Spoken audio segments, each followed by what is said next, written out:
this month, and I am so excited to bring on our editor of special issues, Shantella Sherman, who's going to speak with us briefly about our sustainability issue.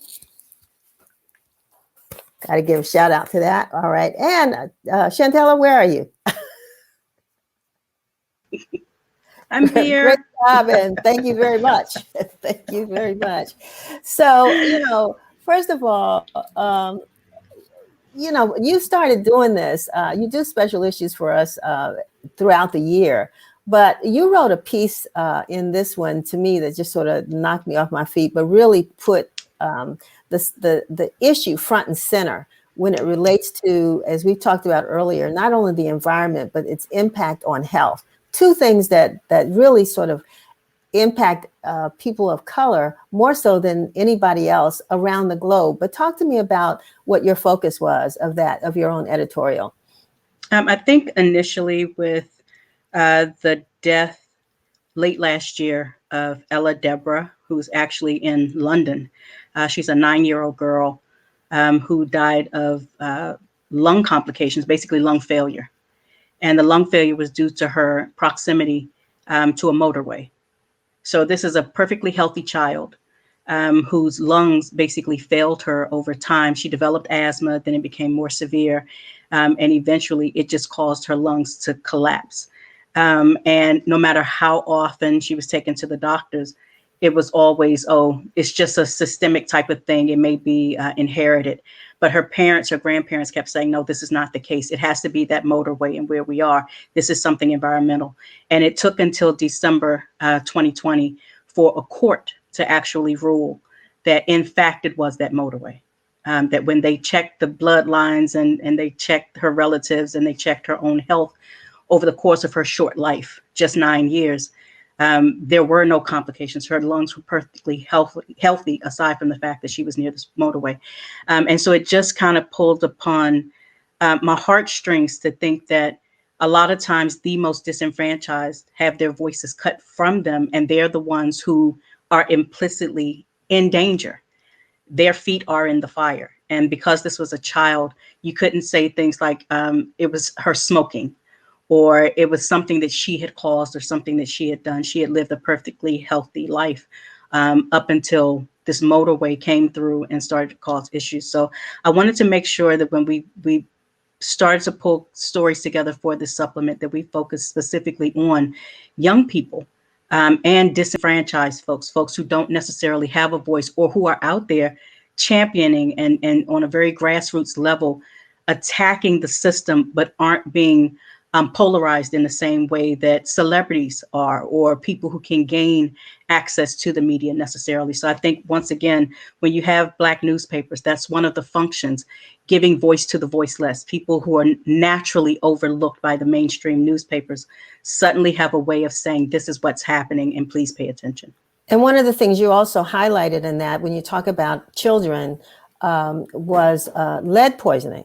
Yes. And Flint, of course, was where as I mentioned to Dr. Chambers earlier in the show, was where a spotlight was cast on the water there. But we've had our own incidents here in the nation's capital with water coming from our school systems. And I know now there's this big effort to repipe the whole city. But lead poisoning is something that gets into the system and stays. Right. And I think in your article, it said that, you don't see this until much later, but our children are impacted the most by lead poisoning. Absolutely. And it basically, there's no cure for it. It's a neurotoxin. So basically, when we start talking about testing children in school, sometimes what you're seeing is not that they have learning disabilities, but what you see is the impact of lead water. Lead paint, we started to attack that years ago in the 60s and 1970s, but no one talked about the fact that our piping systems in this country, our infrastructure has been failing for generations, and that lead is actually in the pipes, not only of the schools, but of libraries, in apartments, in shopping centers. So anywhere you go where you're using water, potentially the piping has not been changed over to a point where you're not getting some type of contaminant in there, and specifically lead is one of the neurotoxins that's there. We talked again to Dr. Chavis about his role in coining the term environmental racism, but you actually, brought back to our memories, which we need to do quite often, the name Damu Smith, the person of Damu Smith, who was very, very, it was an activist in the environmental movement and human rights movement as well, and who also died early in life. But tell us about Damu and your memories of interviewing him as he was really engaged in the work of protecting the environment. I think that whenever you say environmental justice, Damu Smith should immediately come to mind. He worked a lot with the National Black Environmental Justice Network, but he was in the trenches. And one of the things that I loved dearly about him was that when he found out certain things about neighborhoods, he went into those neighborhoods to investigate firsthand. And so one area in particular, Dr. Chavis mentioned the New Orleans area. There was a development called Gordon Plaza in New Orleans that the city actually built on top of a dump. And the people there didn't know that the entire area underneath it I think they said there were more than 150 neurotoxins that were there, but there were houses that were built, single family homes, beautiful lush lawns, and you didn't actually know. Schools, hospitals, all of these things were built in this community, but it was literally sitting on top of a dump site. And there were toxins within it. So within a space of maybe 5 years or so, you started to have people who developed different types of cancer until you had a population where 90% of the people there, children, elders, all age groups, were dying from cancer. And this is where Damu placed his feet. He went down there specifically to get them lined up, to take their stories national and international.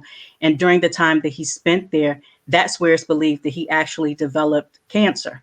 And although there was some family history of cancer in his family, Damu was a health nut. I love dearly the fact that he was juicing long before folks were juicing. Everything was ultra holistic. And so even as he was fighting the colon cancer, he was still trying to get to different places, and he was out advocating and trying to teach young folks, and again, people in grassroots spaces where the microphones had been turned off, no one was listening, how to get out and go to their senators and their congressmen and their ward representatives to get action, so that these things didn't continue. Before we go, I just want to ask, a lot of times as journalists, we go out and we know what we're going after when we write our stories. But sometimes there are things that we find that we just, even shock us. Was there anything when you pulled this issue together that made you say, wow, I never knew that? Well, I think some of the things, what's past this prologue. So when I looked at the story for one about upcycling, you say, well, what is upcycling? It's when you take food products that are about to get to their expiry and you turn them into something else. Well, Black people have been doing this for forever. And so we talked about the fact that some people would take fruit that's about to go bad and make compote. You sugarize it, you cook it so that you can jar it, and it has a shelf life all its own. Well, now it's called upcycling, and basically grocery stores will say as the food is about to expire, they'll sell it to another company to make dried fruit or to make seasoning or to take the nutrients from it to put it into soups or sauces. Well, this is something, again, that African Americans have been doing since ad infinitum. And so it was a very positive story. I'm glad that it's something that's on the uptick. But I would tell a lot of African Americans, return to what your grandparents have always done, because we know how to recycle.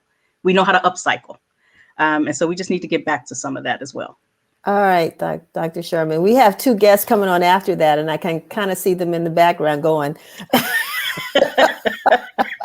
So we're going to talk a little bit more about that, because we're talking about a farm and we're talking about, green neighborhoods. And I think all of that is just real important on what we do to restore the earth. So I want to thank you publicly for pulling this section together, for being our voice in this environmental justice movement, this Earth Day celebration.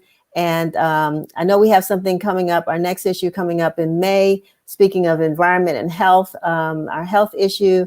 Have you come up with the theme for that yet? I think we're dealing with the sugar blues, if I'm not mistaken. I'll need to check the notes, but we need to get Black people off of the sugar hype, and I'm one of them. But we'll start to talk about natural alternatives and things that we need to do health-wise to kind of wean off of sugar. Wonderful, because we hear all those stories about people getting sick because they got that sugar. So that's we got to talk about that sugar. That's it. All right. Thank you, Shantella. I Thanks, appreciate Denise. you.